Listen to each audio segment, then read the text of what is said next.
안녕하세요. 사연 읽어주는 남녀입니다. 오늘도 와주셔서 감사드리며 그럼 오늘의 사연 바로 시작하겠습니다. 안녕하세요. 올해 42살인 여자입니다.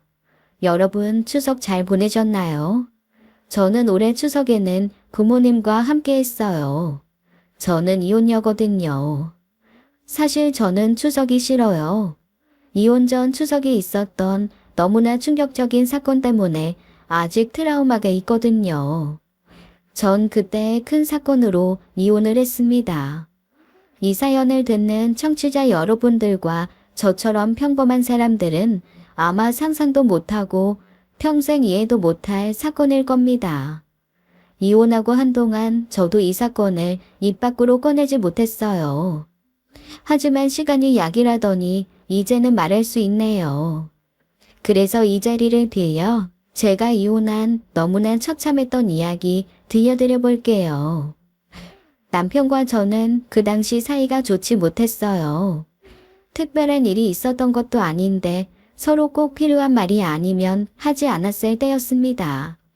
어느 날 저녁밥을 먹던 중 남편이 갑자기 말했어요. 우리 어머니 모시고 사는 게 어떻겠어? 순간 열이 확 받았어요. 남편 말에 바로 거절했죠. 갑자기 그게 무슨 말이야? 난 절대 싫어. 남편은 잠시 뜸을 들이더니 말하더군요. 어머니 이제 나이 들어서 예전 같지 않으셔. 그리고 혼자 지내는 것도 위험하고 건강도 예전 같지 않고 최근에는 소모까지 낮춰서 혼자 지내는 게 얼마나 불편하시겠어. 그러니까 싫다고. 이러지 않기로 나한테 약속했잖아. 아니야? 그런데 갑자기 왜 이래? 자식으로서 당연한 거야. 난 뭐 이 세상에 혼자 생겼니? 다 어머니가 있으니 나도 있는 거야. 그런데 어떻게 어머니 힘들게 사시는 거 모른 척하냐? 그래? 그럼 이혼하고 당신이 모시면 되겠네. 그럴까?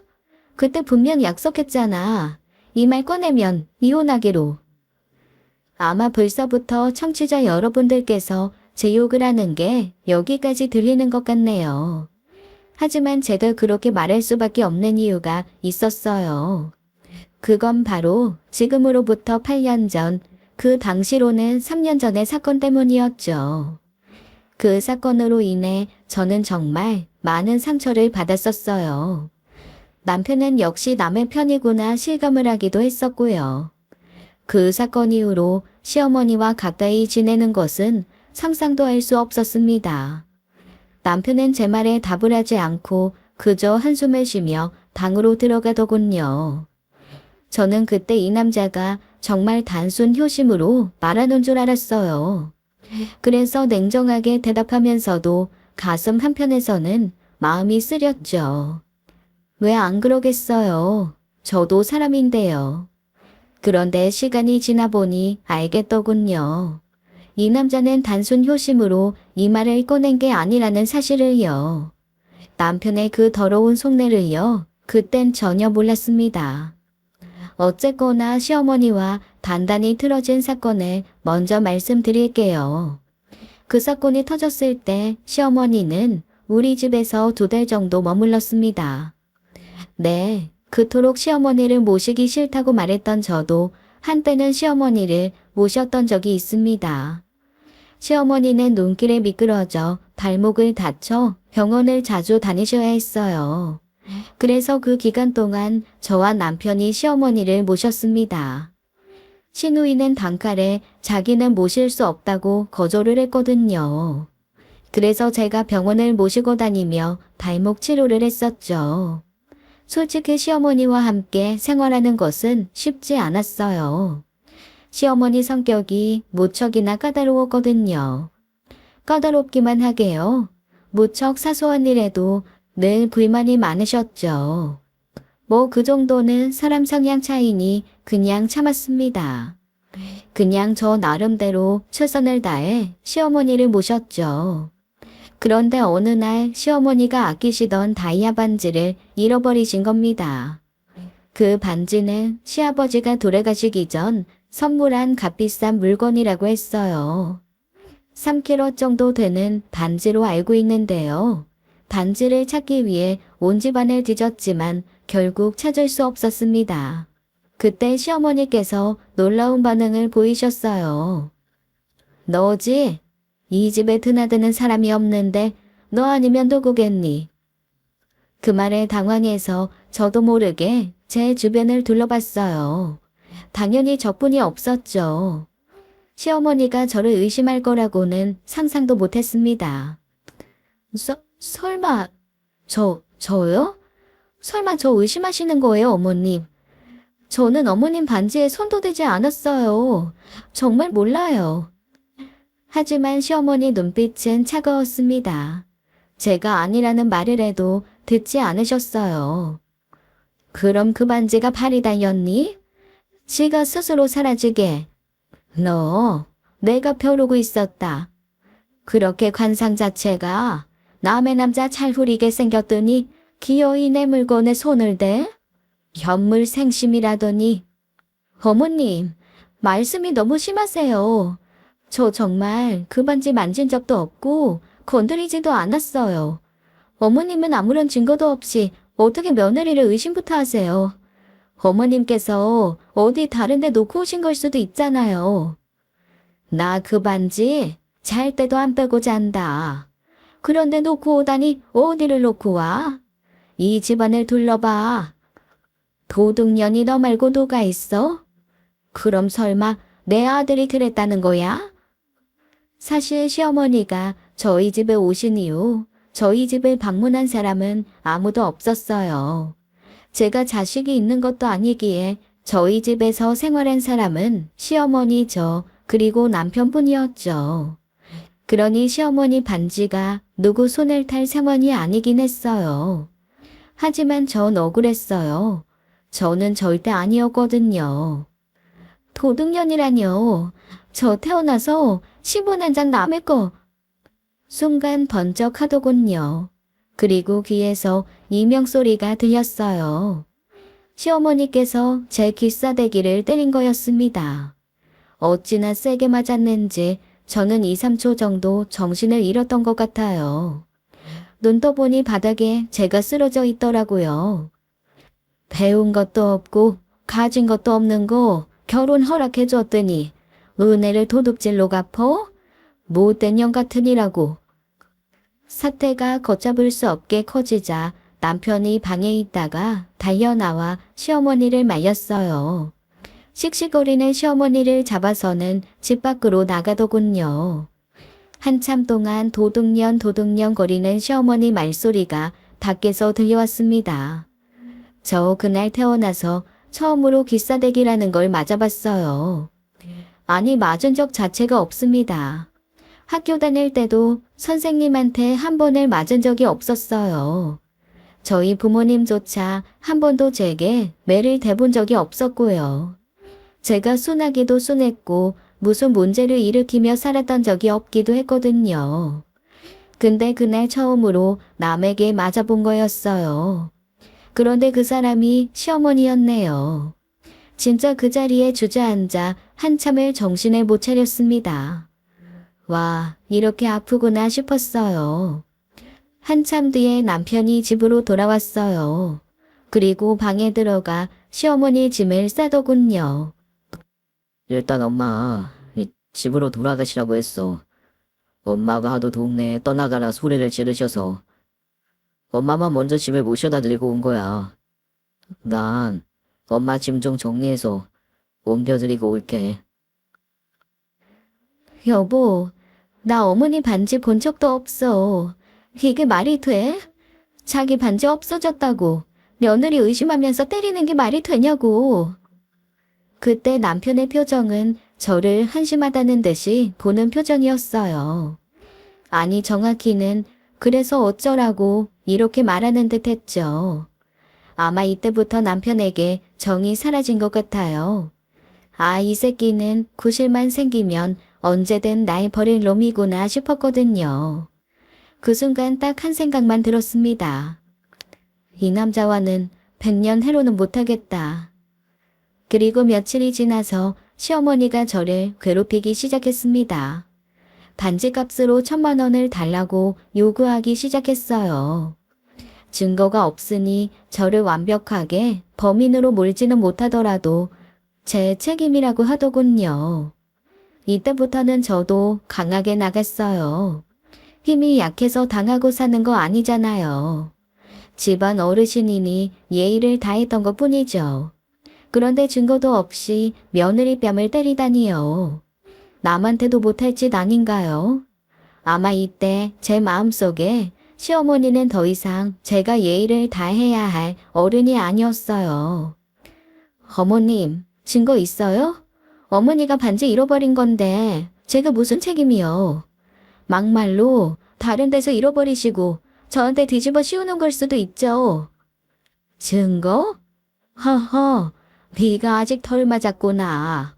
네가 범인이 아니더라도 네 잘못이다. 네 집에서 없어진 거 아니냐. 호텔에서도 기중품 없어지면 다 호텔이 책임지는 거야. 그러니까 너희 집에서 반지 잃어버렸으면 네가 책임져야지. 그리고 집 청소는 네가 다 했잖니. 그런데 반지를 잃어버렸다? 당연히 너 때문에 잃어버린 거야. 그러면 저도 시댁 가서 로또 1등종이 없어졌다고 하면 어머님이 저 1등 돈만큼 주시는 거 맞아요? 이게 어디서 어른이 말씀하시는데 생떼를 써? 지금 내가 너랑 장난칠 사람이냐? 응? 제가 떼부린다고요? 똑같은 논리 아닌가요? 전 그렇게 어머님 생각이 맞다고 생각되면 법원에 가서 판결문 받아오세요. 그러면 1,000만 원이든 2,000만 원이든 제가 보상할게요. 그리고 저도 맞은 거 판결문 받아올게요. 전 진단서 떼뒀고요. 어머님도 판결문에 맞게 저한테 보상하시면 돼요. 그렇게 갈등은 깊어져만 갔습니다.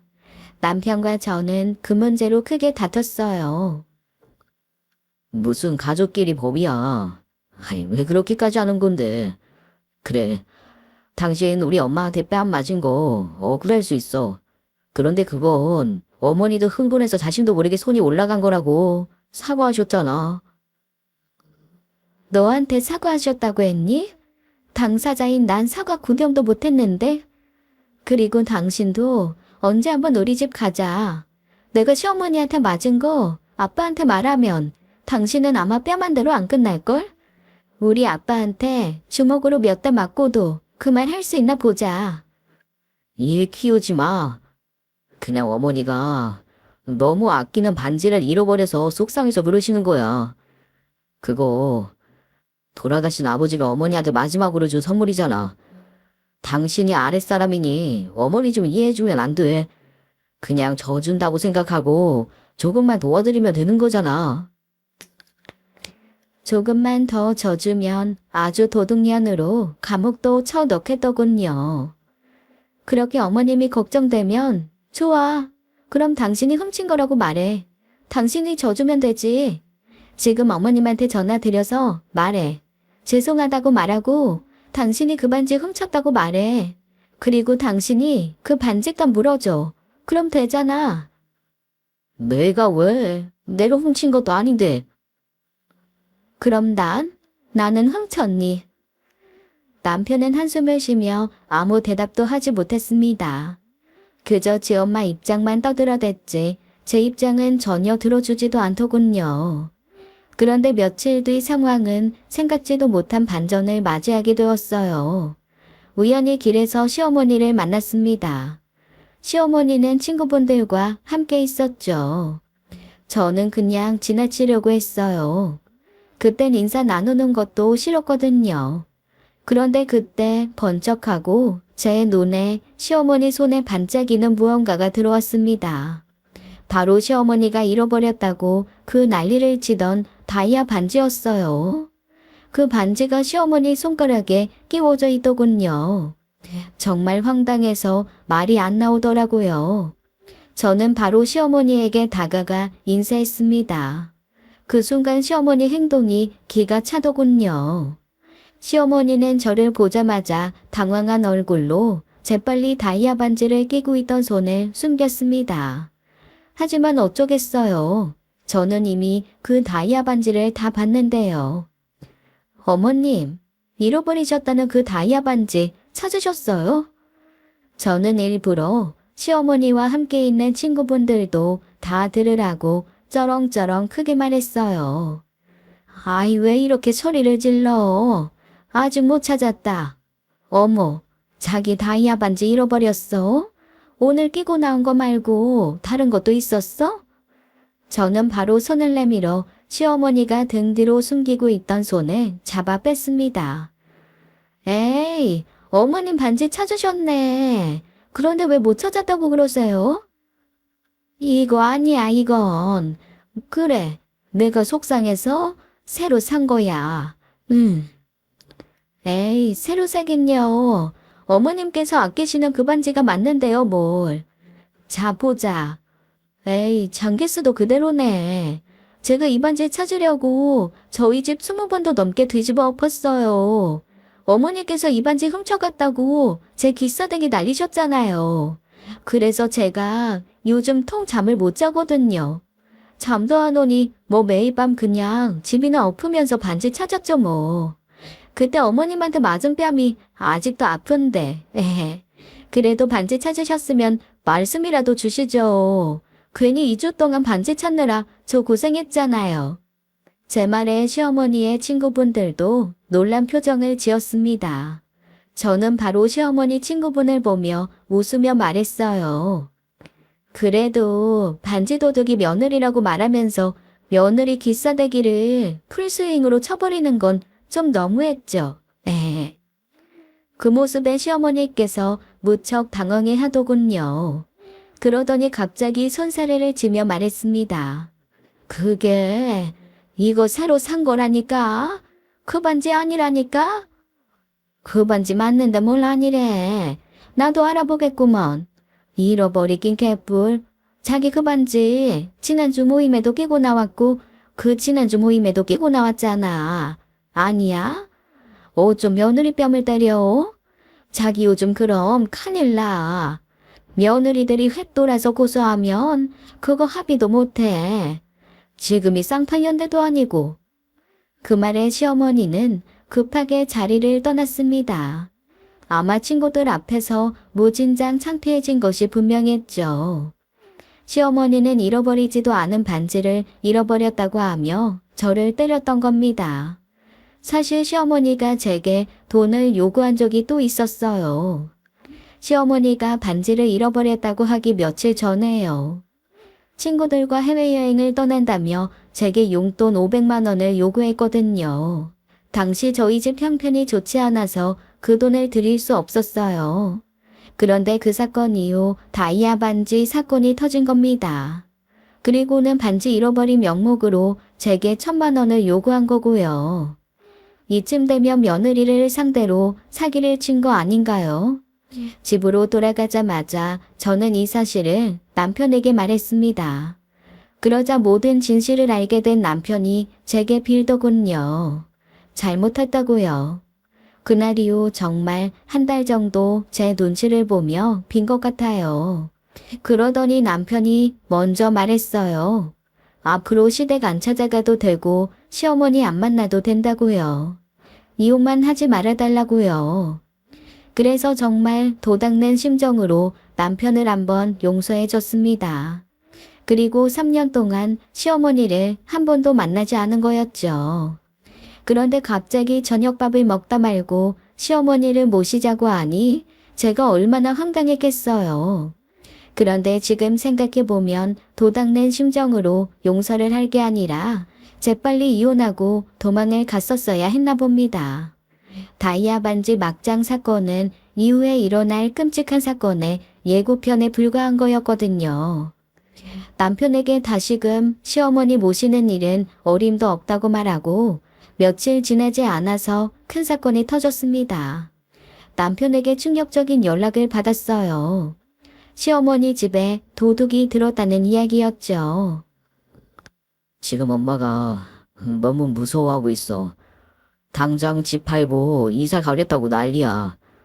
그래서 말인데 아무래도 엄마 새집 구할 때까지 우리라 모셔야 할 것 같아. 저번에도 말했잖아. 나 어머님이랑 지내기 싫어. 아니, 못해. 당신 다이아 반지 사건 잊었어? 정 그러시면 새집 구할 때까지 아가씨 집에서 지내시면 되잖아. 딸 집에서 있으시면 되지. 왜 꼭 아들 집에서 있으시려고 해? 당신 진짜 너무한 거 아니야? 지금 그럴 때 아니라고. 엄마, 지금 우리 엄마 땡땡 병원에 입원해 있으셔. 뭐, 병원? 병원에는 왜? 저는 남편 말에 너무 놀라서 병원으로 한 걸음에 달려갔어요. 처음 남편에게 도둑이 들었다는 말을 들었을 때 그저 좀도둑이 비어있는 어머님 집을 도둑질하고 도망갔다는 말인 줄 알았습니다. 그런데 아니었더라고요. 도둑과 시어머니가 직접 마주친 거였어요. 시어머니를 본 도둑이 시어머니를 폭행하고 도망을 갔던 것이었습니다. 저는 병실 문을 열고 들어가자마자 정말 기절하는 줄 알았어요. 시어머니의 모습을 보고 말문이 막히더군요. 얼굴에는 피멍이 가득했고 머리에는 붕대를 감고 계셨습니다. 그리고 손에도 붕대가 가득 감겨 있었어요. 시어머니는 눈을 뜨고 있었지만 너무 큰 충격을 받았는지 말도 제대로 못하시는 상태였죠. 제가 갔을 때는 병실에 경찰도 있었습니다. 분명 불을 켜고 나갔다 들어왔는데 불이 꺼져 있더라고. 이상하다 싶었는데 거실에 어떤 사람 형체가 서 있는데 그놈이 갑자기 나한테 달려들더니 화분으로 나를.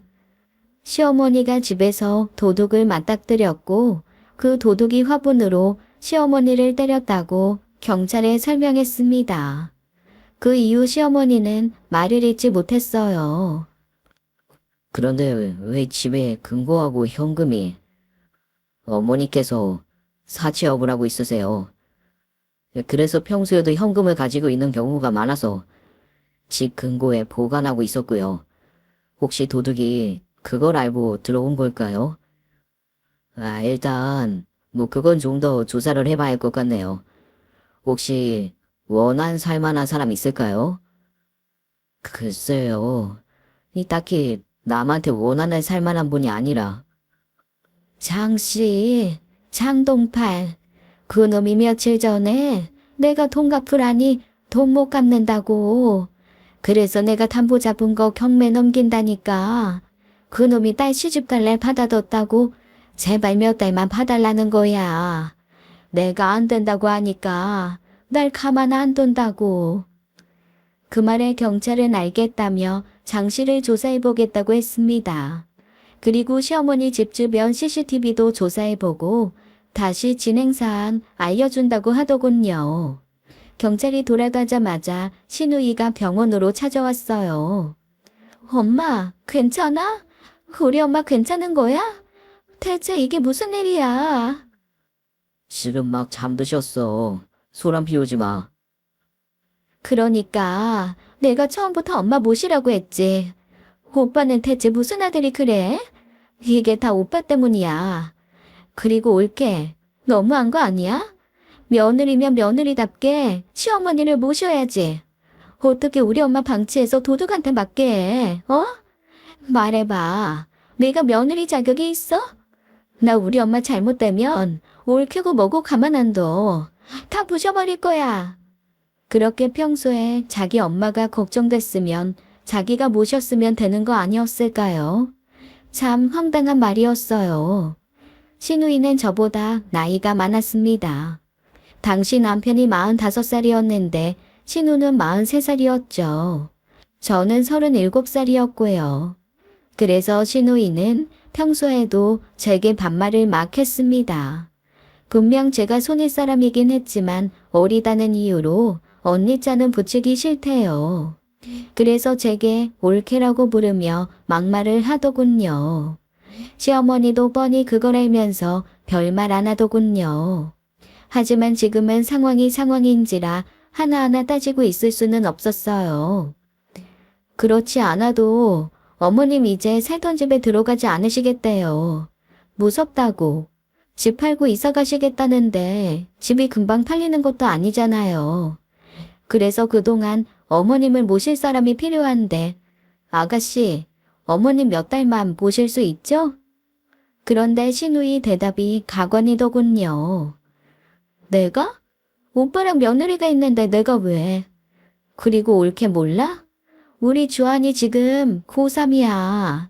지금 한참 민감한 시기라서 우리도 조심조심하는데 어떻게 엄마를 우리 집에 모셔? 말 같지도 않은 소리 하지 말고 옳게가 모셔. 자기 엄마가 강도에게 맞아 이렇게 병원에 누워있는데 저게 무슨 변명인가 싶었어요. 순간 화가 치밀었지만 참기로 했습니다. 신우이가 병실을 나간 후 남편에게 조심스럽게 말을 꺼냈습니다. 일단 퇴원하시면 우리 집으로 모시자. 진짜? 진짜 그래도 될까? 상황이 변했으니 어쩔 수 없지. 나 같아도 저 집에 다시 들어가기 싫을 것 같아. 너무 무섭잖아. 그리고 아무리 미운 어머님이라도 어머님 저 집에 다시 들어가시면 매일 밤 나도 걱정돼서 잠 못 잘 것 같기도 하고. 고마워. 정말 고마워. 역시 당신뿐이야. 당신은 천사야. 대신 조건을 하나 내걸었어요. 대신 어머님 새집 구하시면 바로 우리 집에서 나가시는 거야. 그건 약속해. 남편은 흔쾌히 동의했습니다. 그렇게 시어머니를 모시기로 한 거죠. 사실 시어머니가 미울 때도 많았지만, 아니 결혼하고 나서 대부분 미웠지만 지금은 그런 감정을 뒤로 미뤄야 한다고 생각했어요. 감도에게 큰일 당하실 뻔한 거잖아요. 어쩌면 돌아가실 뻔한 상황이었고요. 시어머니는 병원에서 약 2주간 치료를 받았어요. 도둑에게 맞아 안와 골절이 심하게 왔고 방어를 하다가 손가락도 몇 군데 부러졌다고 하더군요. 그런데 시어머니는 퇴원 후 우리 집으로 오셨어요. 그런데 흔히들 그런다고 하죠. 집 팔 지꼰이라고. 집 팔자 지가 꼰다고요. 제가 딱 그랬습니다. 속된 말로 병신처럼 착했던 거죠. 아무리 상황이 안타깝고 어쩔 수 없는 극한 상황으로 흘러가도 하지 말아야 할 건 하지 말았어야 했나 봅니다. 남들에게 손가락질을 받든 말든 시어머니를 집에 들이지 말았어야 했나 봅니다. 처음 저희 집에 온 시어머니는 여전히 말수도 없고 표정도 어두웠어요. 밤에는 혼자 자는 것도 두려워하셨죠. 하지만 시간이 좀 지나자 다시금 원래 모습으로 돌아가셨어요.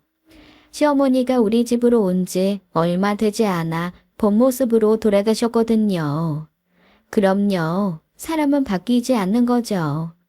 처음에는 제게 아침과 저녁 식사가 부실하다고 불평하기 시작했습니다. 너 밥을 이렇게 대충 차리니? 반찬이 이게 뭐야? 이게 사람이 먹을 거니? 어머님, 저도 나름 신경 써서 준비한 거예요. 그리고 저도 직장 다니는 사람이라 매일 이렇게 챙기는 게 쉽지가 않아요. 하지만 시어머니는 제 말을 듣고 오히려 더 화를 내셨죠. 내가 평자잖아. 어떻게 아픈 시애미한테 이따위 음식을 내놓을 수가 있어? 이게 아주 시애미를 굶겨 죽이려고 작정한 거 아니면 대체 뭐야? 저도 남편도 이렇게 먹고 살아요. 그러니까 어머님도 이렇게 드셔도 안 굶어 죽으세요. 저희 집이 호텔 뷔페도 아니고 제가 어떻게 매번 만원전석처럼 식사를 챙겨드려요? 제가 한 음식들이 불편하시면 어머님께서 직접 해드시면 돼요. 그동안도 어머님께서 혼자 잘해 드셨잖아요. 제가 음식을 대충 준비한 것도 아니었어요. 저도 출근을 해야 하지만 어머님이 아프시니 나름 신경 쓴다고 매일 새벽 4시에 일어나 반찬 준비를 모두 해두었어요. 제가 일 나간 다음에도 편하게 차려 드시라고요. 그런데도 저렇게 불만을 표하시니 당연히 저도 참을 수가 없었죠. 집은 구하고 있어? 어머님 집을 보러 오는 사람은 있고? 아직 계약하겠다는 사람이 없네. 보러 오는 사람도 없고. 장난해요? 사람들이 당연히 보러 안 오지. 내가 사모님한테 그 가격에 절대 못 판다고 했어요. 요즘 가뜩이나 부동산 시장이 매수자 우위 시장인데, 아이 사모님이 너무 맘못하네야. 아니 시세보다 5억이나 비싸게 올려두면 그걸 누가 사?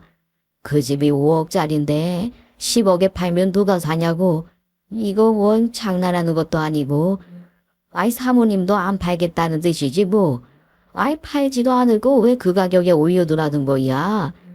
사실 내가 부끄러워서 집 보러 오는 손님들한테 소개도 못하고 있어요. 소개했다가 욕이나 바가지로 먹으니까. 진짜 황당하더라고요. 시어머니는 원래 시세보다 5억이나 비싸게 집을 팔고 있으셨어요.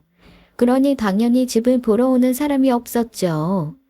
한마디로 저희 집을 그냥 나갈 생각이 애당초 없던 겁니다. 집을 시세보다 5억이나 비싸게 올려두시면 어떡해요? 모자른 거 사. 내 집이 로얄동 로얄층이잖니. 언제부터 도로가에 있는 1층이 로얄동 로얄층인데요. 계속 이렇게 하시면 저도 어쩔 수 없어요. 네가 어쩔 수 없으면 어쩔 건데? 왜? 내 쫓기라도 하겠다는 거냐? 어머님 집 금매로 3억에 올려둘 거예요. 2년이? 3억이 말이 되냐? 내 집을 왜 네 맘대로 팔어? 5억짜리를 10억에 팔겠다는 분도 있는데 3억은 왜 말이 안 돼요? 그게 싫으시면 제대로 된 가격으로 파세요. 3개월 드릴게요. 3개월 뒤엔 집이 팔리든 말든 어머님하고는 같이 살기 어려워요. 네가 뭔데 내 아들 집에서 나가라 말아야? 무슨 소리세요? 이거 제 집이에요. 등기 떼드려요? 저 결혼할 때 친정아빠가 저한테 직접 해준 제 집이라고요. 주한 씨 저랑 결혼할 때 그래 두 짝 차고 온 거 말고는 하나도 없어요. 기억 안 나세요? 제 말에 시어머니는 얼굴이 굳어졌습니다. 급하게 남편이 와서 시어머니를 방으로 모셨어요. 씩씩거리는 제게 남편이 와서 말하더군요.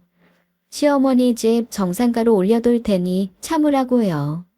하지만 결국 제가 참지 못하는 사건이 터지고 말았습니다. 제가 늦은 시간 퇴근을 하고 지친 몸으로 집에 왔을 때였어요. 시어머니 친구분들이 저희 집에 와 있으시더군요. 이미 막걸리 몇 통을 드신 지 취해 계셨어요. 시어머니는 저를 보자마자 술상을 차리라고 명령했습니다. 야, 술상 좀 차려봐라. 친구들 왔으니까 제대로 차려라. 저는 당황했습니다. 시어머니는 아직 몸이 완전히 회복되지 않으셨고 무엇보다 술을 마시면 안 된다고 의사가 신신당부했거든요. 어머님, 아직 술 드시면 안 돼요. 의사가 말한 거 같이 들으셨잖아요. 하지만 시어머니는 제 말을 듣지 않으셨습니다. 오히려 저를 향해 소리치기 시작했습니다. 누가 네 말 듣고 술 마시냐? 술맛 떨어지게 헛소리 말고 그냥 차리라면 차려. 내가 마실지 말지 알아서 할 테니까. 저는 더 이상 싸우고 싶지 않았습니다. 회사 일로 많이 지쳐 있었고 지금 시어머니와 언쟁을 해도 제 말을 들을 뿐이 아니었으니까요. 그래서 그냥 배달로 족발을 주문해 술상에 내놓았습니다. 시어머니 친구분들도 계시니 최소한의 예의를 지키려고 했죠.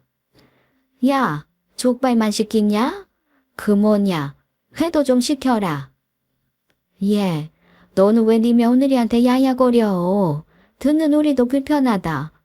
애기 엄마, 미안해요. 내 친구가 좀 많이 취한 것 같네. 요것만 먹고 우리 금방 갈 거야. 미안해요. 그 순간 시어머니는 정말 참지 못할 말을 하기 시작했어요. 애기 엄마는 개뿔, 죄도 없는데 무슨 애기 엄마야? 저년이 저게 10년이 넘도록 애를 못 가져. 밭이 썩었다 썩었어. 애가 어찌나 부실한지 임신하면 유산하고 임신하면 유산하고. 야, 나는 손자는 못 보고 죽으려나 보다. 내 새끼는 뭔 죄가 많아서 저런 걸 데리고 사는지. 에휴. 그 말을 듣는 순간 가슴이 철렁 내려앉았습니다. 시어머니의 저 말들은 저에게 큰 상처였어요. 결혼한 지 10년이 되었지만 저희 부부는 아직 아이를 갖지 못했습니다. 10년 동안 유산만 3번을 했었죠. 그 3번도 시험관을 통해 간신히 가진 아기였어요. 시험관 시술을 받은 이유도 남편 정자가 다른 남자들보다 현저히 적고 운동성이 나빠서였죠. 3번의 유산 동안 제가 흘린 눈물이 아마 한강만큼은 될 겁니다. 그런데 시어머니는 제 상처를 저렇게 쑤시는 거였어요. 시어머니가 계속해서 제 흉을 보며 친구들에게 웃음을 주자 더 이상 참을 수 없었습니다. 어머님, 저희가 애 못 낳는 이유는 제가 부실해서가 아니에요.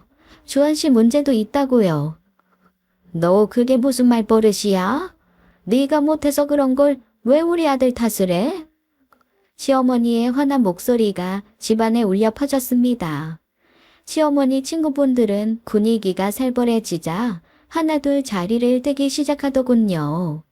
하지만 저는 이미 한번 터진 감정을 주체할 수 없었어요. 지금도 보세요. 남편이란 사람이 매일 새벽까지 술 먹고 들어오는데 애가 생기겠어요? 애는 뭐 저 혼자 가져요? 의사가 남편한테 술 끊고 운동하고 건강관리 하라고 하는데도 주한 씨는 매일 술 마신다고요. 솔직히 막말로 이 상황에서 애 안 가지는 게 오히려 맞아요. 이게 아주 찢어진 입이라고 오늘 막말을 하는구나. 내 아들은 너 때문에 이렇게 된 거야. 네가 이따위로 어른 공격 못하니까 하늘도 노하셔서 애를 안 주는 거라고. 그때 남편이 들어왔어요. 역시나 술에 취해 들어오더군요. 오늘은 또 왜들 그래? 저 밖에까지 당신 목소리 다 들려. 어디 감히 시어머니한테 언성을 높여? 세상이 좋아졌다 하니 진짠가 보다. 내가 이제 죽을 때가 됐나 보다. 며느리 년이 아주 나 죽으라고 소리 지르는 거나 듣고 말이야. 내가 친구들 앞에서 얼굴을 들 수가 없다 이제. 에휴, 주아나, 나 이제 그만 살련다.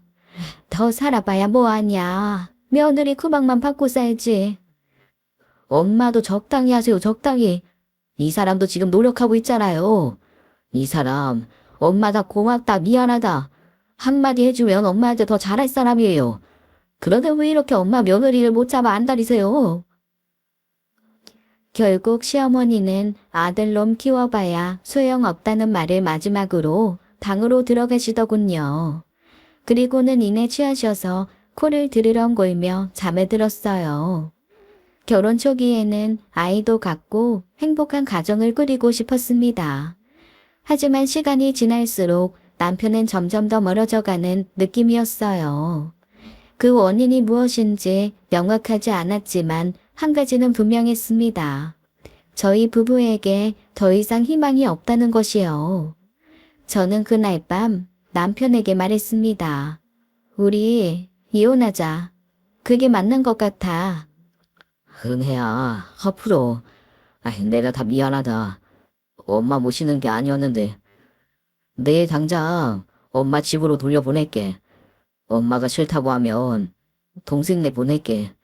미안해. 그런 말 하지 마. 당신은 대체 뭐 하는데 매일 새벽에 들어오는 거야? 일한다는 말은 하지 마. 매일 취해서 들어오는 거 다 알아. 그게 요즘 나도 집에 들어오면 숨이 막히니.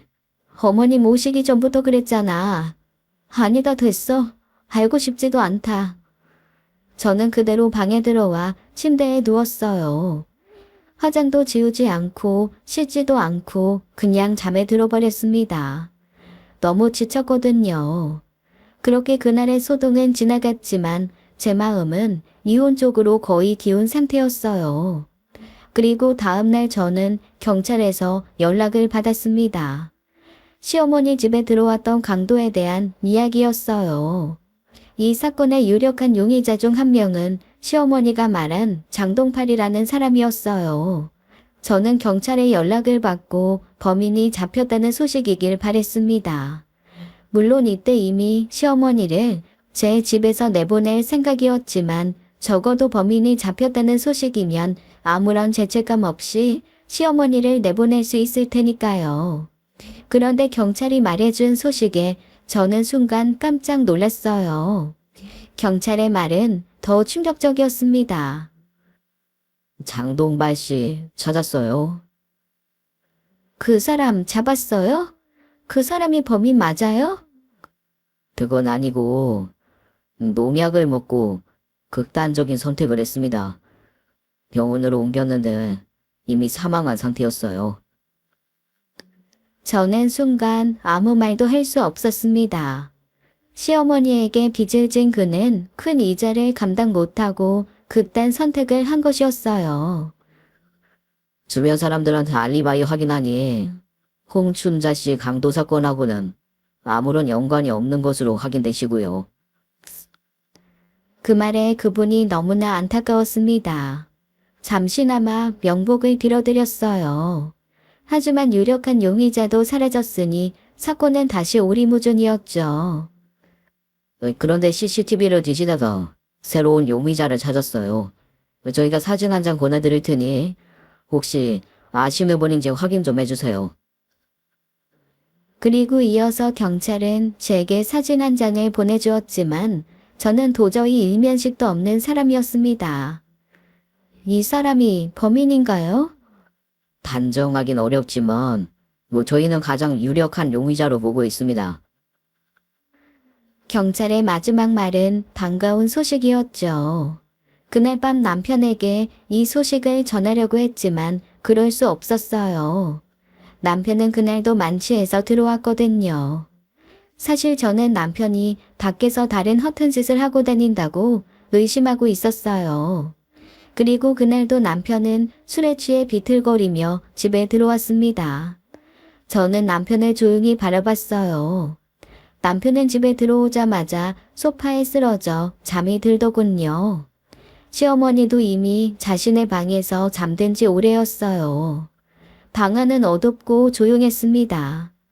그때 남편의 자켓에서 핸드폰 알림 소리가 들렸습니다. 문자가 온 것 같았어요. 갑자기 마음이 두근거렸습니다. 여자의 촉이랄까요? 뭔가 이상한 낌새가 느껴졌죠.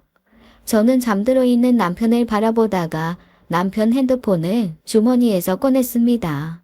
남편 핸드폰은 잠겨 있었지만 쉽게 풀 수 있었어요. 죽은 듯 잠들어 있는 남편의 지문으로 잠금을 풀었거든요. 떨리는 손으로 남편의 손가락을 가져다 대고 남편 핸드폰 잠금이 풀렸습니다. 그리고 화면에 떠 있는 문자를 확인했죠. 들어갔어? 보고 싶어. 단 4글자. 그 문자를 보는 순간 심장이 멎는 듯한 기분이 들었습니다. 내 생각이 맞구나. 설마 이렇게까지 남편이 추락할까 싶었지만 남편이 외도하고 있다는 제 의심이 맞았어요. 남자끼리 보고 싶다고 문자를 하지는 않을 테니까요. 누가 남편에게 이런 문자를 보낸 걸까 머릿속이 복잡해졌습니다. 하지만 그 문자 외에는 다른 어떠한 이상한 증거도 없었어요. 다른 메시지나 사진, 통화 기록에서 더 이상 흔적을 찾을 수 없었죠. 저 문자 외에는 증거는 전혀 없었습니다. 저 문자를 보낸 사람이 누구인지도 알아낼 수 없었죠. 저는 잠시 고민에 빠졌습니다.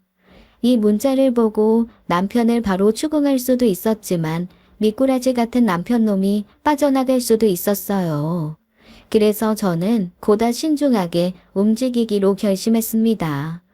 다음 날 아침 남편이 일어나자 저는 평소처럼 아무렇지 않게 행동했습니다. 속으로는 분노가 가득했지만 겉으로는 티를 내지 않으려 애썼죠.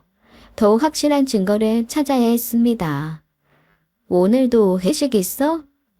남편은 피곤한 얼굴로 고개를 끄덕였어요. 저는 그날 바로 흥신소에 연락을 했습니다. 그리고 남편의 뒷조사를 의뢰했죠. 저는 흥신소에 돈은 얼마든지 줄 테니 남편의 뒷조사를 최대한 빨리 진행해달라고 요청했어요. 한시라도 함께 사는 것이 곤욕이었거든요. 이대로라면 제가 미칠 것 같았기에 하루라도 빨리 진실을 알고 싶었어요. 흥신소에서는 2주 안에 결과를 알려주겠다고 했습니다. 그동안 저는 아무렇지 않은 척 남편을 대했지만 속으로는 하루하루가 고통이었죠. 드디어 2주가 지나고 흥신소로부터 연락이 왔습니다. 제가 의심하고 상상했던 것이 모두 현실이 되는 순간이었어요. 남편은 회사에서 야근을 하는 것이 아니라 내연녀를 만나고 있었습니다. 남편이 참 싸구려 같은 놈이라 생각됐어요. 남편의 외도가 사실이라는 것을 확인하는 순간 제 분노도 현실이 되었죠. 흥신소는 그 증거로 내연녀의 사진을 저에게 보내주었어요. 그런데 저는 그 상간녀의 사진을 보고 큰 충격을 받았습니다. 설마 이 여자랑 바람을 피우고 있을 줄 정말 상상도 못했어요. 단순 남편의 외도만을 생각하고 있었는데 남편의 비밀은 더 취약하고 더러운 그 무엇이었습니다. 그때가 추석이 다가오는 주였어요. 저는 흥신소에 다시 연락을 했습니다. 남편 상간녀의 상세한 모든 정보를 모아달라고 요청했어요. 상간녀의 정확한 신원과 지금 거주하는 곳 뿐만 아니라 그 여자에 관한 모든 것을 알아봐 달라고 부탁했죠. 이때 저는 분노와 충격으로 사실 제정신이 아니었어요. 그만큼 상간녀의 정체가 너무 충격적이었거든요. 하지만 감정을 억누르고 차분하게 증거를 모아야만 했습니다. 일주일이 흘렀습니다. 그 사이 저는 속으로 끓어오르는 감정을 겨우 누르며 일상을 유지하고 있었어요. 그리고 어느덧 추석 전날이 되었습니다. 그날 아침 시어머니는 저희 집에서 추석 차례를 지낼 테니 알아서 준비하라고 하더군요. 이번 추석 차례는 여기서 지낼 거니까 네가 알아서 준비 잘해둬라. 아니 근데 이게 어딜 노려봐? 너 이제 내가 만만하냐? 저도 모르게 시모를 노려봤나 봐요. 지금 남편과 이혼할 상황인데 내가 왜 당신 집안 차례를 지내야 하나 싶었거든요. 하지만 남편의 외도를 아직은 시모에게 말할 수가 없었습니다. 제 나름의 계획이 있었거든요. 그렇다고 시모가 시키는 걸 하기도 싫었죠. 차례요? 저 바빠요. 집에서 놀고 먹는 아가씨 불러서 직접 준비하세요. 시모는 제 말에 얼굴이 굳어졌습니다. 그동안 적어도 남편의 엄마이니 막말은 참았지만 이제는 그럴 수가 없었어요. 남편과의 관계도 시모와의 갈등도 모두 극에 달한 상황에서 제가 차례 음식을 준비한다는 건 어불성설이었습니다. 뭐라고? 집에서 놀고 먹는? 야, 내 딸이 네 친구냐? 응? 어디서 말을 함부로 해? 그리고 걔가 노는지 마는지 네가 어떻게 알아? 네가 며느리면서 차례 음식을 준비 안 하겠다는 거야? 이게 어디서 말대꾸야? 저기요, 세상을 모르는 거예요. 제가 내일 당장 그쪽 며느리 안 할지도 모르는데 이 상황에서 제가 왜 차례 음식을 준비해야 돼요? 시모는 저의 말에 더 크게 화를 냈습니다. 저기요? 그쪽? 너무 약 먹었냐? 너 지금 이혼 이야기 꺼내는 거야? 그래, 니들 이혼해. 내가 뭐 무서워할 줄 알아? 이혼해 이거사. 나중에 네가 울며불며 나한테 잘못했다고 빌어도 내가 이제는 못 참겠다. 그땐 내가 너 이혼시킬 거야. 그런데 이혼하더라도 차례 음식은 준비해. 내일 이혼해도 오늘은 네가 며느리야. 그러니까 다 준비해. 저도 붙잡아도 그쪽 며느리 이제 안 해요. 그리고 차례상은 그쪽이랑 그쪽 딸이 준비하라고요. 원래 내 조상도 아니잖아요. 너 뭐 믿는 구석이라도 있냐? 왜? 남자라도 생겼어? 그놈도 참 불쌍타. 너 같은 거랑 붙어먹고. 아무튼 맞아 죽기 싫으면 다짝 엎드려서 싹 다 준비해놔. 나 이거 허투루 하는 말 아니다. 알았어? 저는 더 이상 대꾸하지 않았습니다. 시모와 대화를 이어가는 것 자체가 이제는 의미 없다는 생각이 들었기 때문이죠. 시모는 그런 저를 보며 계속 욕을 해대기 바빴어요. 내 말이 말 같지 않어? 빨리 음식들 사러 안 나가? 차례 음식 준비하라고. 아직 이혼 안 했잖아. 그럼 네가 해야지 누가 해. 저는 시모의 꽥꽥 질러대는 소리가 지겨워 안방문을 닫고 잠가버렸습니다. 그리고 핸드폰을 들고는 흥신소에서 연락이 오기만을 기다리고 기다렸죠. 상간녀의 거주지 정보와 신상 정보가 오기만은요. 시모는 화가 단단히 났는지 방문을 발로 차며 소란을 피웠습니다. 그래, 네가 이기나 내가 이기나? 해보자. 분명 내 말했다. 차례 준비 안 해두면 그날이 네 재산날 되는 거라고. 남편은 그날도 역시나 새벽에 만취해서 들어오더군요. 그리고 추석 아침이 밝았습니다. 저는 잠을 한숨도 자지 못하고 있었어요. 흥신소에서 상간녀 거주지 정보와 신상 정보를 받지 못했거든요. 저는 제 손톱을 뜯으며 초조해했습니다. 아침까지 제가 차례상을 준비하지 않은 걸 확인한 시모는 그야말로 지랄의 화신이 되었어요. 하지만 저는 시모의 지랄을 더 이상 신경 쓰지 않았습니다. 그날 아침 일찍 흥신소에서 상간녀의 현재 거주지 정보와 신상 정보가 제게 넘어왔거든요. 저는 상간녀가 지금 있는 곳의 정보를 급히 한 남자에게 보냈습니다. 사실 그토록 상간녀가 지금 있는 곳의 정보를 기다린 이유가 다 있었어요. 그 남자에게 상간녀 정보를 보내고 나니 이제 더 이상 제가 할 일은 없었습니다. 굿이나 보고 떡이나 먹으면 되는 일이었어요. 그리고 초인종이 울리더군요. 아침 일찍 신우이가 찾아온 거였습니다. 그리고 안방 밖 거실은 그야말로 전쟁터가 되었습니다. 뭐야? 엄마 차례 안 드려? 준비 하나도 안 한 거야? 올케는 어디 가고? 예, 제가 아주 제대로 미쳤다. 지금 방에 들어가서 나오지도 않고 저지랄을 한다. 야, 나와. 너 내가 경고했지? 이게 시애미 말에 아주 개똥보다도 못하게 들어? 그래, 너 오늘 죽었다. 술에 취해 집에 기어들어온 남편도 그쯤 깨어났더군요. 엄마. 머리야. 엄마. 왜 이렇게 시끄러워? 잠을 못 자겠네. 얘 주하나, 저 애미가 차례 준비를 하나도 안 했단다. 저게 단단히 미쳐서는 뭐? 오늘은 자기가 며느리 안 하는 날이니 남의 조상 차례 준비를 안 한다나? 이딴 소리만 한다. 엄마는 그게 무슨 소리야? 야, 은혜야. 야, 배불러. 문 좀 열어봐. 나와서 이야기해. 대체 또 왜 이래? 아이고, 저 년이 결국 저렇게 우리 집을 이렇게 망쳐놓네.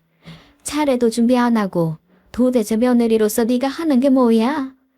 조상님, 죄송합니다. 죄송합니다. 다 전년 탓이니 저기 숨어있는 전년한테 화를 푸세요. 신우이의 표독스러운 목소리도 들리더군요. 골게, 나오라고. 도대체 이게 뭐야? 내가 아주 버리장머리를 고쳐놔야겠어. 오빠, 오늘 나 말리지 마. 아주 저거 머리털을 다 뽑아서 교육을 시켜놔야 다시는 우리한테 못 대들지. 그때 제가 드디어 방문을 열고 나갔어요. 그리고 한마디 했습니다. 저 오늘부터 저 인간이랑 이혼합니다. 당신네 며느리 안 한다고. 그러니까 내 집에서 나가요. 명절날부터 경찰 부르기 싫으니까 소란 그만 피우고 나가라고요. 뭐, 미쳤어?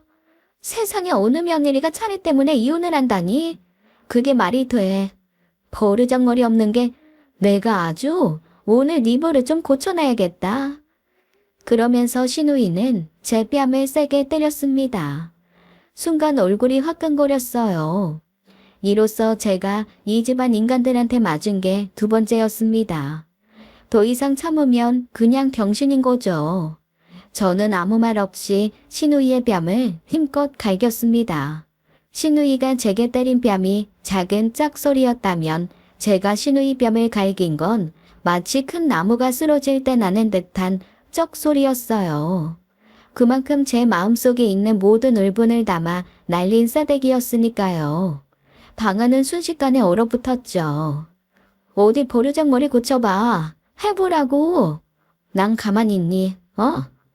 남편과 시모는 그 모습을 보고 소리쳤습니다. 너 뭐하는 거야? 정말 미쳤어. 이 가위 누구한테 손을 대? 남편도 저를 향해 화를 내더군요. 지 마누라가 먼저 맞은 건 보이지도 않나 봅니다. 전 그동안 참아왔던 모든 감정을 한꺼번에 터뜨렸습니다. 오늘이 바로 사상결단을 내는 날이었고 저는 오늘만을 벼르고 있었거든요. 바로 남편에게 다가가 남편 뺨도 갈겨버렸어요. 쩍소리와 함께 남편은 휘청이며 한쪽 무릎을 꿇었습니다. 남편 뺨에는 제 손바닥 자국이 남더군요. 사실 제가 고등학교 때까지 배구부였어요. 아마 성인 남성도 정신줄 놓고 싶을 만큼 충분히 아팠을 겁니다. 내 말 못 알아들어? 이혼하자고. 왜 너희들은 좋게 말하면 못 알아듣니? 꼭 짐승 새끼들처럼 맞아야 말이 통하니. 내가 꼭 개같이 지랄을 해야 알아들어? 내 집에서 나가라고. 이제 끝내자고. 난 너희들 시자 붙은 것들 정말 지긋지긋하다고. 순간 방 안에 있던 모든 사람이 말을 멈췄습니다. 시모는 그제야 저를 놀란 눈으로 쳐다봤죠. 이예은혜야, 말로 말로. 이혼이라니. 왜 또 그러는 거야? 그래, 알았어. 차례, 지내지 마. 안 지내도 돼. 그치, 엄마? 야, 강미지, 너 새언니한테 사과해. 어디 새언니 뺨을 때려? 새언니, 미안해요. 저는 진짜 사실 무슨 상황인지 잘 모르는데 엄마가 하도 화를 내길래 내가 지금 고작 차례상 때문에 그러는 줄 알아? 당신이 그동안 뭐라고 돌아다녔는지 내가 모를 거라고 생각했어? 내가 등신 병신이라 아무것도 모르는 줄 알았냐고. 너 바람난 거 다 알아. 어제도 새벽까지 그 여자랑 뒹굴다 온 거 다 안다고. 이미 증거도 다 있고 그리고 네가 상상도 못할 것들도 내가 다 알아. 아마 내가 입냐이면 네 엄마는 놀라서 기절할걸? 남편은 당황한 표정으로 말을 잇지 못했고 시모는 그제야 눈이 커져서 저를 바라봤습니다. 뭐? 그게 무슨 말이야? 우리 아들이 바람이 났다니? 시모는 충격을 받은 듯 했습니다. 그동안 시모는 남편이 완벽한 아들이라고 믿고 있었던 것 같아요. 남편이 늦게 들어오는 이유가 저 때문이라며 저를 탓해왔지만 이제 그 모든 것이 잘못된 판단이었다는 것을 알게 된 겁니다. 하지만 저는 거기서 멈추지 않았어요. 진짜 메인인 가장 큰 충격 비밀은 아직 털어놓지도 않았거든요. 어머님, 지금 놀라시면 안 되죠. 어머님 아들, 바람보다 더 충격적인 사실이 있어요. 아마 당신 아들 바람난 상대 보면 너무 놀라실걸요? 너무 놀라서 오줌 지리실 거라고요. 시모는 멍한 표정으로 저를 바라보았습니다. 남편은 제 말에 무언가 눈치를 살짝 챈 듯했어요. 무슨 말이야? 그리고 나 바람 안 피웠어. 증거 있어. 미친놈. 착한 척 효자인 척하는 네 연기도 이제 역겹다. 야, 다 끝났어. 이제 그만 연기해. 진짜 가증스러워. 널 보고 있으면 저 못된 시모가 불쌍해 보일 지경이야. 증거? 내가 그런 것도 준비 안 하고 지금 이 지랄 하고 있는 것 같냐? 병신아. 그때였습니다. 정말 너무나 타이밍 좋게 집에 경찰들이 들이닥쳤어요. 경찰들은 남편을 가리키며 다가왔고 남편은 갑작스러운 상황에 당황한 표정이었습니다. 경찰은 남편을 잡아채더니 차분하게 미란다 원칙을 고지했어요. 강주아 씨, 당신을 강도상해 교사 혐의로 체포합니다. 당신은 변호사를 선임할 권리가 있으며 당신의 말은 법정에서 불리하게 사용될 수도 있습니다. 순간 집안은 난장판이 되고 말았어요. 시몬은 그 말을 듣자마자 충격에 빠진 듯 경찰에게 달려들었습니다. 당신 뭔데 우리 아들을 잡아가? 예은혜야, 미진아, 어서 경찰 불러라. 이 깡패 놈들이 내 아들 잡아간다. 저희가 경찰이라고요. 계속 이러시면 공무집행 방해입니다. 그러니까 경찰이 왜 내 착한 아들을 잡아가냐고. 우리 아들이 얼마나 착한 앤데 내 아들은 법 없이도 살 사람이야. 죄짓는 그런 인간이 아니라고. 아니다. 당신들 경찰 맞아? 너 누구야? 누가 사주하고 너희 보낸 거야? 제 많은 시몬은 경찰을 보고도 믿지 못하더군요. 시몬은 나중에 경찰들을 붙잡고는 눈물까지 흘리며 그들을 막아섰습니다. 할머니, 계속 이러시면 같이 잡혀가세요. 자세한 내용은 경찰서에서 확인하시고요. 지금은 강주아 씨, 법에 따라 체포하겠습니다. 야, 박 교사, 강주아 씨 데리고 나가. 남편은 아무 말도 하지 못한 채 고개를 숙이고 있었습니다. 그 모습 자체가 자신의 죄를 인정하는 꼴이었죠. 제가 처음 남편의 외도를 알게 됐을 때 그가 보여줬던 그 비겁한 모습 그대로였어요. 뭐야? 오빠, 이게 뭐야? 홀게, 네가 꾸민 일이지? 네가 지금 우리 오빠 함정에 빠뜨린 거지? 우리 집에 있는 십자 붙은 사람들은 왜 다들 저렇게 현실을 외면하는지 모르겠더군요. 제가 경찰을 사주할 정도면 정말 무서운 사람 아닐까요? 하긴 그 정도로 머리가 잘 돌아가는 사람들이 아니었죠. 경찰이 남편을 데리고 나가자 시모와 시누이는 그 자리에 주저앉았어요. 저는 그저 그 모습을 지켜볼 뿐이었습니다. 시모는 충격에서 헤어나오지 못한 채 주저앉아 어리동절한 얼굴로 저를 쳐다봤습니다. 그리고 갑자기 저를 향해 분노를 터뜨리기 시작했어요. 그래, 너 이거 다 네가 꾸민 짓이지? 우리 아들 이렇게 만들려고 네 년이 다 계획한 거야? 그렇지? 대체 왜 이러는 거야? 대체 우리 집안하고 무슨 원수가 져서? 아이고, 왜 우리 집안을 이렇게 풍비박산 내는 거냐 이년아. 시모는 눈물을 흘리며 미친 사람처럼 소리를 질렀습니다. 그런 시모를 바라보는데 사실 안타까웠어요. 아무리 제게 못할 짓을 많이 한 사람이지만 자기 아들이 저지른 범죄의 그 진실은 너무나 참혹했거든요. 저는 차분하게 시모에게 입을 열었습니다. 어머님, 제가 꾸민 일 아니에요. 다 강주한 어머님 아들이 저지른 일이라고요. 그리고 어머님이 더 큰 충격을 받을 사실이 있어요. 마음 단단히 먹고 들을 준비되면 말씀하세요. 뭐야? 대체 내 아들이 뭘 그렇게 잘못해서 경찰이 잡아가는지 빨리 말해. 남편이 강도 상해죄로 체포된 이유, 바로 시어머님 집에 강도가 들었던 그 사건 때문이에요. 시어머니는 놀란 표정으로 저를 바라봤습니다. 뭐? 그게 무슨 말이야? 그게 내 아들이랑 무슨 상관이야? 저는 천천히 말을 이어갔습니다. 저는 이전에 경찰에게서 받은 CCTV에 찍힌 용의자 사진을 시모에게 보여주었어요. 이 사진, 어머님도 경찰한테 받으셨죠? 어머님을 그렇게 잔인하게 때린 강도 용의자 사진이요. 나도 받았어. 경찰한테. 그게 뭐 어때서? 올케는 대체 하고 싶은 말이 뭐야? 저는 이어서 다른 사진을 꺼내 시모와 신우에게 보여주었습니다. 시모는 그 사진을 본 순간 두려움에 손을 떨기 시작하더군요.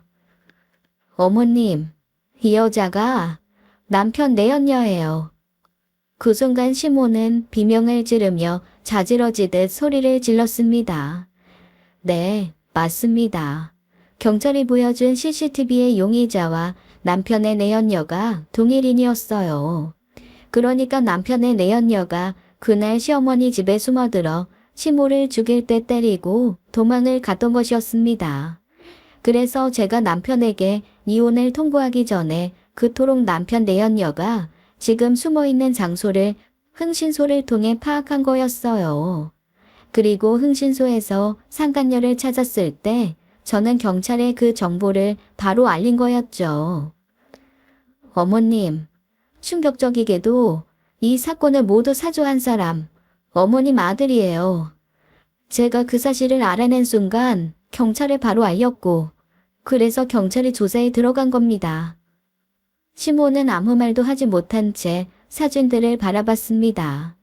그때 신우이가 다급하게 시어머니를 부축하며 눈물을 글썽였어요. 엄마, 괜찮아? 엄마 쓰러질 것 같아. 어쩜 좋아. 주환이 미쳤나 봐. 말도 안 돼. 다 전현이 지어낸 개소리다. 내 아들이 그럴 리가 없어. 이건 다 전현. 저것이 다 짜놓은 함정이야. 네가 그 여자 시켜서 나 죽이려고 하고 내 아들 꼬시게 하고 그런 거 아니야? 내 아들은 절대 그런 짓을 할 리가 없어. 시모는 폭포수 같은 눈물을 흘리며 자리에 그대로 쓰러지더군요. 말은 저렇게 해도 시모도 다 알 겁니다. 제가 말한 게 사실이라는 것을. 다만 믿고 싶지 않은 거였겠죠. 어머님, 제가 왜 그런 짓을 해요? 상간녀가 어떻게 어머님 집에 현금이 있다는 걸 알았겠어요? 어떻게 어머님 집 비밀번호를 알아서 그렇게 쉽게 들어왔을까요? 그리고 어떻게 금고 비밀번호까지 알아서 그 안에 있는 돈을 훔치려고 했겠어요? 저는 멈추지 않고 마지막 진실을 밝혔습니다. 어머님도 아시잖아요. 그 모든 걸 알고 있는 사람은 딱 2명뿐이에요. 바로 어머님과 남편이죠. 저한테도 알려주신 적 없으시잖아요. 그런데 제가 무슨 수로요? 저는 어머님 집 비밀번호도 몰라요. 남편이 상간녀한테 어머님 집에 있는 돈과 금고 비밀번호 알려주지 않았다면 그 여자가 어떻게 그런 것들을 알 수 있겠어요. 남편이 어머님 집 털라고 시킨 거예요. 말도 안 돼. 못된 년. 내가 너 처음에 볼 때부터 알아봤다. 이렇게 우리 집 박살낼 거라는 거 알아봤어. 결국 너 때문에 우리 집이 이렇게 풍비박산이 나는구나. 아휴. 시모는 저에게 욕을 퍼부으며 감당할 수 없는 진실을 부정하려 했어요. 하지만 이제 모든 증거가 나와 있기에 상관없었습니다. 시모는 비틀거리며 신우이에게 몸을 맡기고는 더 이상 제 말을 듣지 않으려는 듯 급히 밖으로 나갔어요. 내가 직접 경찰서로 가서 확인할 거요. 네 말은 믿을 수가 없다. 무슨 착오가 있는 거야. 아니, 꾸며낸 말일 거야. 시모는 저를 향해 끝까지 욕을 퍼부으며 경찰서로 급히 향했습니다. 신우이는 그런 시어머니를 부축하며 따라 나섰어요. 경찰은 남편보다 먼저 내연녀를 잡았고 그녀는 모든 것을 자백했다고 합니다. 남편이 모든 것을 시켰다고 술술 다 불었다네요. 자기는 시키는 대로만 했다고요. 외도 커플의 말로는 역시나 서로 뒤통수를 치는 거죠. 제 예상은 틀리지 않았습니다. 남편과 내연녀는 외도를 하며 씀씀이가 커졌고 남편은 시어머니 집에 현금이 있다는 사실을 알고 내연녀에게 그 돈을 털어오라고 시켰습니다. 결국 내연녀는 시어머니 집에 침입했죠. 하지만 계획은 틀어졌어요. 내연녀는 시어머니에게 들켰고 당황한 끝에 시어머니를 폭행한 후 도망쳤다고 합니다. 여기까지가 내연녀가 털어놓은 사건의 전말이었어요. 그런데 경찰이 집요하게 조사를 하다 보니 사건이 이상하게 흘러갔습니다. 수사 중 제가 모르고 있던 사실이 드러나더군요. 그건 저도 차마 상상도 못한 일이었어요.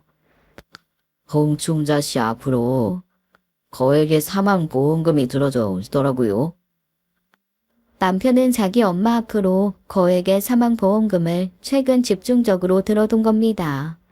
보험금 자체가 남편 벌이로 감당이 어려워 대출까지 내서 내고 있더군요. 저는 그 끔찍한 남편의 계획에 경악을 했어요.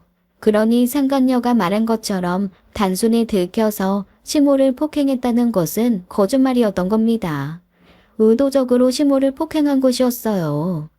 이 모든 진실이 밝혀지자 시모는 충격을 이기지 못하고 결국 쓰러지셨습니다. 결국 시어머니는 뇌출혈로 병원에 입원하셨고 회복은 불투명한 상태가 되었죠. 저는 시어머니가 저를 미워하고 구박했던 지난날의 일들을 떠올리며 복잡한 감정을 느꼈습니다. 그렇지만 그 충격 속에서 시어머니가 자신의 아들이 저지른 일을 받아들이는 고통은 분명 저와는 다른 차원의 것이었겠죠. 사망보험금 관련은 죄가 인정되지는 않았습니다. 실행이 안 되었으니까요. 하지만 남편의 범죄가 그저 금고의 돈을 노린 것이 아닌 처음부터 계획된 범죄라는 것은 인정이 되었습니다. 남편은 결국 강도상해 및 살인교사 혐의로 징역 20년을 선고받았어요. 내연녀도 같은 혐의로 징역 20년을 받았고요. 법정에서 남편이 고개를 숙인 채 아무런 변명도 하지 못했습니다. 저는 그 모습을 보며 공포를 느꼈어요. 어쩌면 시모 다음의 범죄 대상은 저였을지도 모르니까요. 그래서 그토록 남편이 이혼을 거부했던 거겠죠. 그렇게 시간은 시모의 말처럼 완전히 박살이 나고 말했습니다. 이혼 소송은 비교적 빠르게 진행되었어요. 남편의 범죄가 명확히 드러난 덕분에 저는 이혼 소송에서 승소했고 결혼 생활을 정리할 수 있었습니다. 법적으로 남편과의 인연을 끊어내는 순간 마음속 깊은 곳에서 묵은 짐이 내려가는 것 같았어요. 지난 10년 동안 느껴왔던 억눌린 감정과 고통이 한순간에 사라지지는 않았지만 이제는 더 이상 그에게 얽매이지 않아도 된다는 사실이 저를 자유롭게 만들었습니다.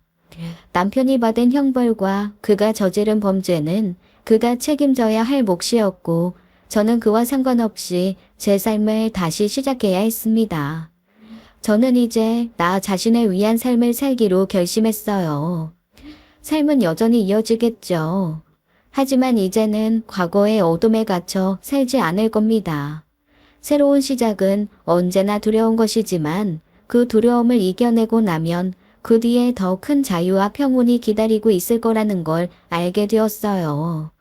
남편의 죗값은 그가 치르게 두고 저는 앞으로 나아가기로 결심했습니다. 지금까지 사연 읽어주는 남녀였습니다. 끝까지 시청해주신 여러분 감사드리며 저희는 다음 사연으로 돌아올게요. 감사합니다.